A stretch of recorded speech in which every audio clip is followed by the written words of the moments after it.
السلام علیکم ورحمۃ اللہ۔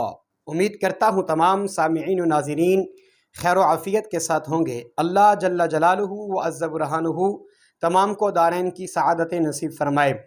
محمد اجاز سوال کرتے ہیں کہ سجدہ صاف کرنے کا طریقہ کیا ہے؟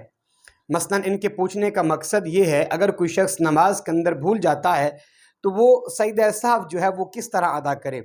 دیکھیں، سب سے پہلے تو یہ بات یاد رکھ لیجئے کہ سجدہ صاف جو ہے انسان پر نماز کی حالت میں کب واجب ہوتا ہے۔ اس کے دو چیزیں ہیں جو فقہاء کرام نے بیان کی ہیں، وہ دو وجوہات ہیں جن کی وجہ سے سجدہ صاف جو ہے واجب ہوتا ہے۔ پہلی چیز یہ ہے کہ واجب کا چھوٹ جانا، اور دوسری چیز یہ ہے کہ فرض کے اندر تاخیر ہو جانا۔ اگر واجب چھوٹ جائے تب بھی سجدہ صاف واجب ہو جاتا ہے، اگر فرض میں تاخیر ہو جائے تب بھی سجدہ صاف واجب ہو جاتا ہے۔ اگر فرض چھوٹ گیا تو بالکل نماز ختم ہو جائے گی، اس طرح اگر واجب چھوٹ گیا تو پھر سجدہ صاف واجب ہو جائے گا۔ اگر فرض میں تاخیر ہو گئی تب بھی سجدہ صاف واجب ہو گیا۔ اگر آپ کا واجب چھوٹ جاتا ہے اور آپ سجدہ صاف نہیں کرتے تو آپ کی نماز نہیں ہوگی۔ اگر فرض میں تاخیر ہو جاتی ہے، آپ سجدہ صاف نہیں کرتے تو آپ کی نماز نہیں ہوگی۔ اب سمجھ لیجئے کہ سجدہ صاف کا طریقہ کون سا ہے۔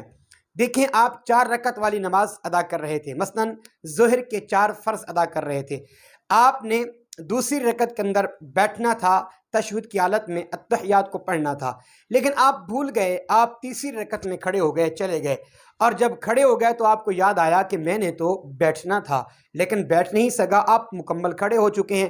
اب آپ کے لیے حکم ہے، آپ واپس نہیں آ سکتے۔ آپ کے لیے یہ حکم ہے کہ آپ واپس نہیں آ سکتے۔ اگر آپ بالکل بیٹھنے کے قریب تھے، ابھی اٹھنے لگے تھے، آپ کو یاد آ گیا تو آپ بیٹھ جائیں۔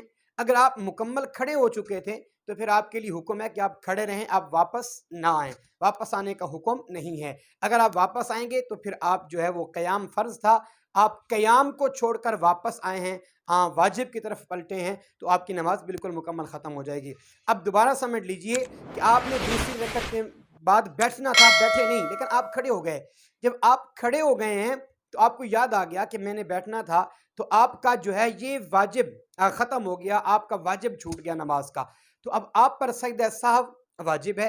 اب اس کے اندر جو دوسری وجہ ہے کہ فرض میں جو تاخیر ہے وہ یہ ہے کہ مثلاً آپ دوسری رکعت کے اتحیات میں بیٹھے تھے، آپ نے اتحیات کو شروع کیا اور عبدہ و رسولہ تک جو ہے وہ پڑھ کر پھر آپ نے کھڑے ہونا تھا، لیکن آپ عبدہ و رسولہ تک نہیں پڑھ سکے، آپ اس سے بھی آگے چلے گئے، آپ نے درود پاک بھی پڑھ لیا، آپ کو یاد آیا کہ میں تو دوسری رکعت میں بیٹھا تھا، تو اب یہ فرض میں تاخیر ہو گئی کیونکہ آپ واجب میں بیٹھے تھے اور اس کا پڑھنا سنت تھا اور آگے قیام میں جانا فرض تھا، تو فرض کے اندر تاخیر ہو گئی۔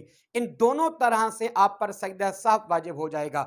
اب سجدہ صاف کرنے کا طریقہ یہ ہے کہ آپ چوتھی رکعت کے بعد جب اتحیات کی حالت میں بیٹھیں گے، یعنی تشہد پڑھیں گے، اس وقت آپ کے لیے حکم یہ ہے کہ آپ اتحیات شروع کریں اور وہاں پہنچیں کہ عبدہ و رسولہ اس الفاظ پر پہنچیں، اور بعض اوقات فرماتے ہیں درود پاک بھی پڑھ لیں، یہ افضل ہے، اور اس کے بعد آپ دائیں طرف سلام پھیریں اور 2 مرتبہ آپ سجدہ کریں اور پھر بیٹھ جائیں، اور پھر دوبارہ اتحیات سے شروع کریں، درود پاک بھی پڑھیں اور آگے دعا بھی پڑھیں، اور دعا پڑھ کر پھر آپ سلام پھیریں، تو اس طرح آپ کی نماز مکمل ہو جائے گی۔ جو آپ کا واجب چھوٹا تھا وہ بھی صحیح ہو جائے گا، جو فرض کے اندر تاخیر ہو گئی تھی وہ بھی ٹھیک ہو جائے گی۔ تو لہذا سجدہ صاف تب واجب ہوتا ہے جب واجب چھٹ جائے یا فرض کے اندر تاخیر ہو جائے، تو پھر اس طرح سجدہ صاف ادا کرنا چاہیے، پھر نماز جو ہے وہ مکمل ہو جائے گی۔ اللہ تعالی ہم سب کو نماز کے صحیح مسائل سیکھنے کی توفیق عطا فرمائے۔ السلام علیکم ورحمۃ اللہ۔